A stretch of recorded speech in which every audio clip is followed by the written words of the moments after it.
আসসালামু আলাইকুম।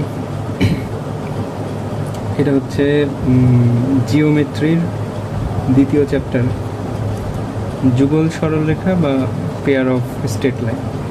এটার যে বেসিক আলোচনা আছে, যেগুলো সূত্র ইউজ করে আমরা নর্মালি ম্যাথ করতে পারবো, সেগুলো আজকে দেখব। আর পরের লেকচারগুলোতে আমরা আমাদের এক্সাম্পলগুলো নিয়ে আলোচনা করব।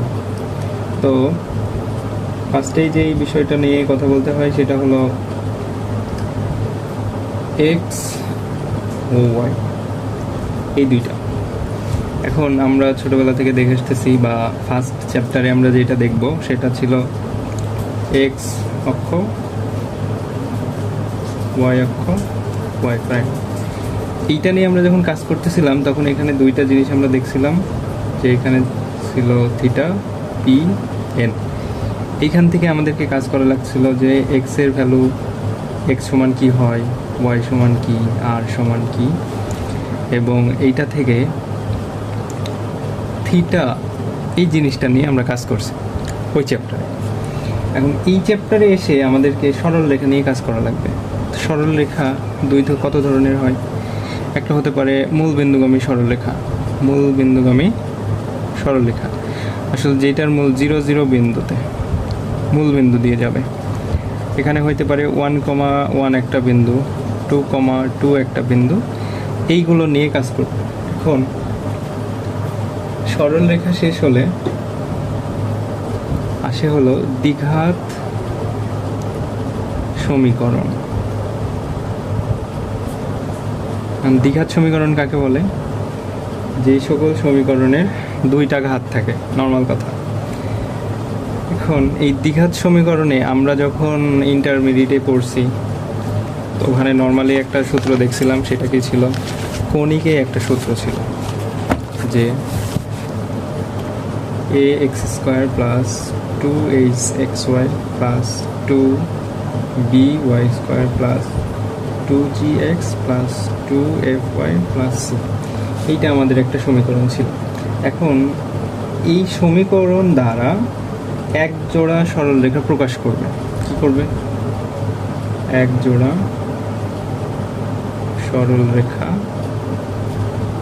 প্রকাশ করবে। এইটার একটা শর্ত আছে। শর্তটা কি? শর্তটা হলো ডেল ইকুয়াল টু 0 হইতে হবে। এখন ডেল জিনিসটা কি? আমরা ম্যাট্রিক্সে নির্ণয় করছিলাম, ওখানে ডেল ইকুয়াল টু এরকম হয়, A H G, H G, B C, F F. এইটার আমাদেরকে নির্ণায়ক বের করা লাগবে। এইটার নির্ণায়ক বের করলে কেমন হয়?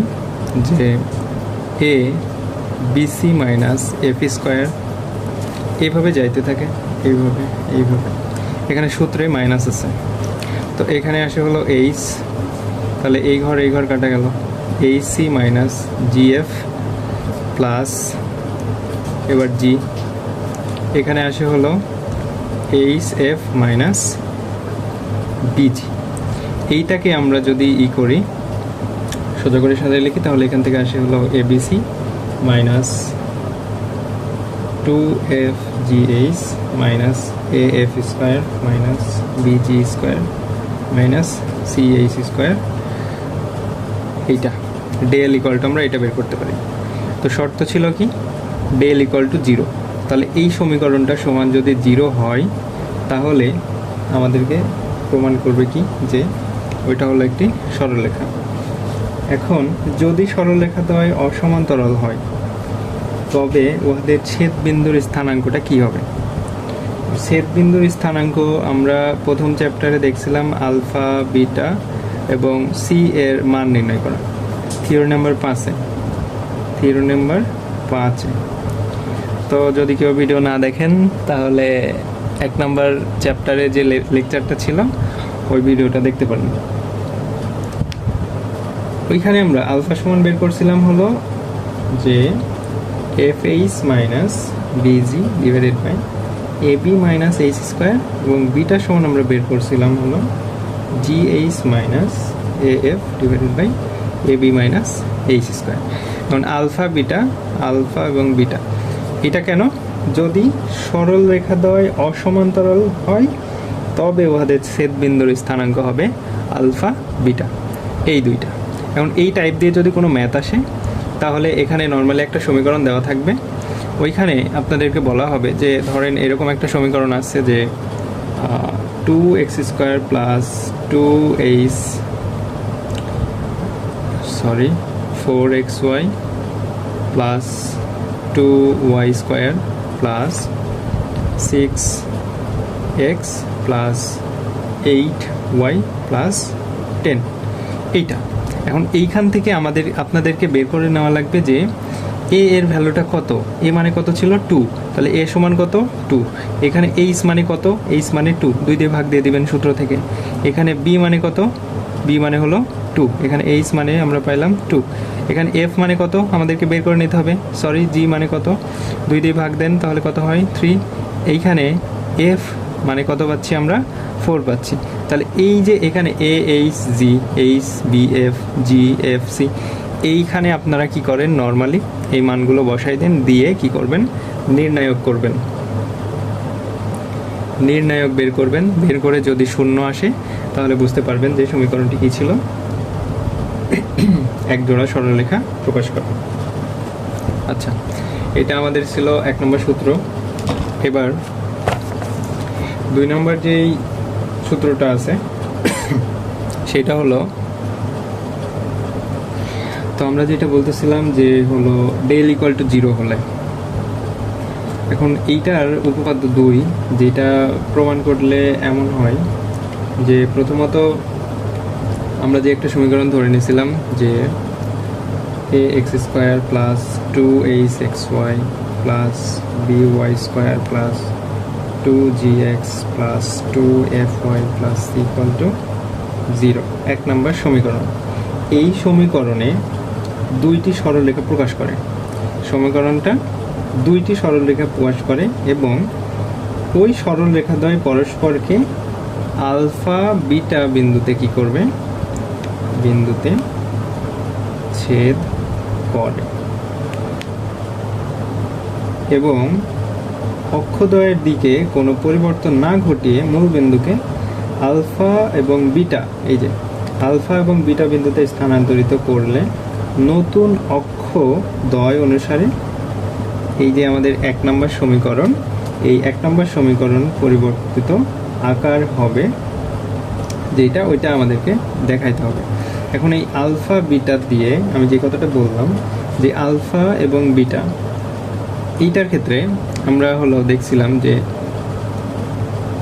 স্থান পরিবর্তন বা স্থানাঙ্ক পরিবর্তন। ধরো তোমার কাছে আছে xy একটা স্থানাঙ্ক থেকে তুমি পরিবর্তন করবে x1 y1, এটা পরিবর্তন করছো, পরিবর্তনটা কত হতে পারে? হ্যাঁ, তো x1 y1 এটা পর্যন্ত পরিবর্তন করতে চাচ্ছি। এটা এই থিওরির কোনো অংশ না, বাট এইটা ছাড়া কাজও সম্ভব না। তো এখানে x সমান আমরা ধরে নিব হলো আলফা প্লাস এক্স, আর y সমান আমরা ধরে নিব হচ্ছে বিটা প্লাস এক্স। এইবার এই যে সমীকরণের এক্সটা ছিল না, ওই এক্স সমান আমরা এটা বসাই দেব, এই দুইটা প্রপার্টি। পরিবর্তিত আকার হবে যেমন এই আলফা বিটার জন্য পরিবর্তিত আকার হবে a x plus alpha square plus 2h x plus alpha beta y plus beta plus b এর মান কত? X y plus beta b into square plus 2f y plus beta plus 2g x plus alpha, আর লাস্টে ছিল আমাদের হলো c equal to 0। তো এইটাকে ক্যালকুলেশন করলে এমন আসে ax square plus 2hxy plus by square plus 2x a alpha plus h beta plus G plus 2y H alpha plus B beta plus F plus A alpha square plus 2h alpha beta plus B beta square plus 2gx plus 2f beta plus C equal to 0। এটাকে ধরলাম আমরা 2 নম্বর সমীকরণ। তো normally এটা থেকে এটা আসলে সাজায় লেখা যায়। ফার্স্টে এখানে একটা লাইন করা যাইতো, যে লাইনটা আমি স্কিপ করছি, ওই লাইনের পরে আপনারা মূলত এটা গোছায় নেবেন যে কীভাবে কী হলো। এখান থেকে দেখেন এ এক্স স্কোয়ার ফর্মুলা করলে কী হয়, এ এক্স স্কোয়ার, এখান থেকে এক্স ওয়াই 2hxy, তারপরে এইখান থেকে বি ওয়াই স্কোয়ার, এটা সামনে নিয়ে চলে আসছি। তাহলে 2xকে কমন নেবেন, এইখানে যতগুলো ক্যালকুলেশন করে 2xকে কমন নেবেন, তাহলে দেখবেন যে এইখান থেকে কি আসতেছে, 2xকে কমন নিলে এখানে কি এ আলফা হয়, এইচ বিটা হয়। এই যে এইখানে দেখেন 2ax আলফা এটা ছিল, এখান থেকে 2x কমন নেন তাহলে এ আলফা, শর্টকাটে লেখা আর কি। এখন এইটা আমরা পেলাম কি পরিবর্তিত রূপ, আলফা এবং বিটা যখন এন্ট্রি নিল তখন হচ্ছে এখানে পরিবর্তিত রূপ যেটা হলো এটা। এখন এই সমীকরণ থেকে 2 নম্বর সমীকরণ থেকে নতুন মূল বিন্দুগামী দুইটি সরলরেখা প্রকাশ করে, সেহেতু এখান থেকে করা লাগবে কি আমাদের এক্স ও ওয়াই সমমাত্রিক দ্বিঘাত সমীকরণ হবে। তো এখানে এক্স এবং ওয়াই এর সহগ আমাদেরকে কি করা লাগবে, সমীকৃত করে পাই। এখান থেকে এক্স ওয়াই এর সহগ সমীকৃত করলে a alpha plus h beta plus g equal to 0 হবে, এবং ওয়াই এর সমীকৃত করলে হবে h alpha plus B beta plus f equal to 0। এইটা আমরা লিখতে পারবো। এইটা লেখা হয়ে গেলে এরপরে আমাদেরকে আরেকটা জিনিস থেকে যায়, যেটা কি ছিল, এই যে অংশটুকু, এই অংশটুকু সমান আমরা কি লিখতে পারবো, এই অংশটুকু সমান আমরা লিখতে পারবো হলো 0।